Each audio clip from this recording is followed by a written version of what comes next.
বিয়ের পিঁড়িতে বসতে চলেছেন, তার আগে এগুলি জানার পরামর্শ চিকিৎসকের। দম্পতির পবিত্র বন্ধনে আবদ্ধ হওয়ার মাধ্যম হলো বিয়ে।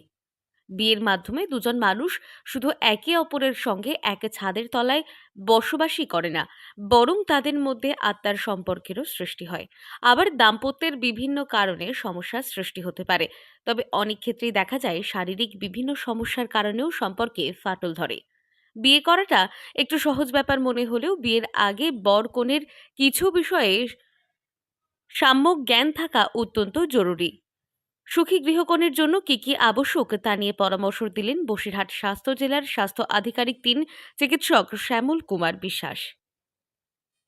যে বিয়ের পিঁড়িতে বসার আগে কি কথা আপনাকে জানতে হবে।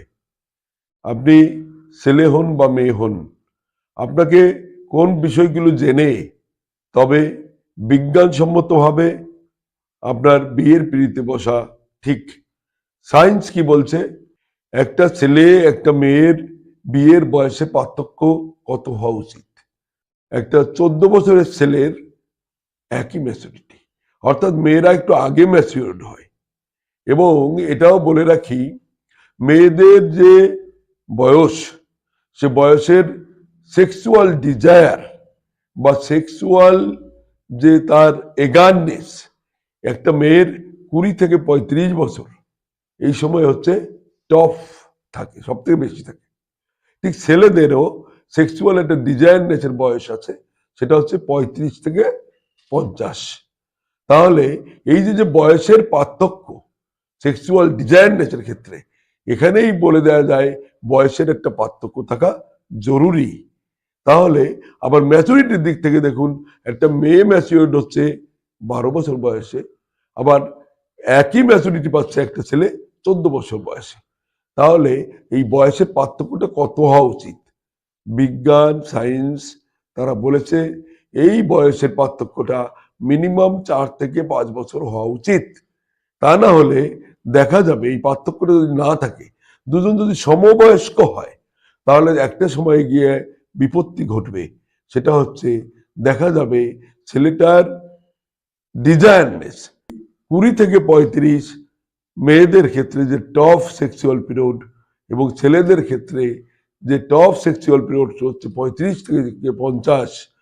এই পিরিয়ডটা যেহেতু ডিফারেন্স আছে, অতএব বয়সেরও একটু পার্থক্য থাকা দরকার, তা নাহলে ভবিষ্যতে অসুবিধা হবে।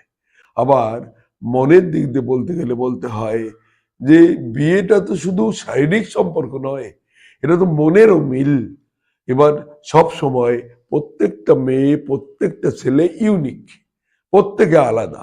মনের মিল সব ক্ষেত্রে প্রত্যেকটা অঙ্কে অঙ্কে হয় না, তবে এটা দেখতে হবে বিপত্তি ঘটবে।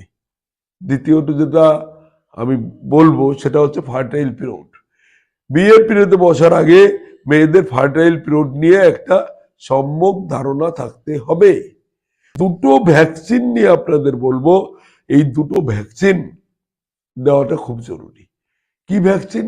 1 নম্বরে বলবো যাকে বিয়ে করছেন তাকে রুবেলা ভ্যাকসিন দিতে হবে।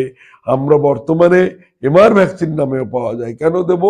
রুবেলা ভ্যাকসিন না দিলে ওই মেয়েটার প্রেগনেন্সি এলে তার যদি রুবেলা হয়, তাহলে গর্ভস্থ শিশু কালা বোবা জন্মাতে পারে। বিয়ের আগে রুবেলা ভ্যাকসিনটা দেওয়া দরকার। আরেকটা ভ্যাকসিন বিয়ের আগে খুব দেওয়া দরকার, সেটা হচ্ছে চিকেন পক্স ভ্যাকসিন। বিয়ের আগে যে টেস্টটা না করলেই নয়, তার নাম থ্যালাসেমিয়া।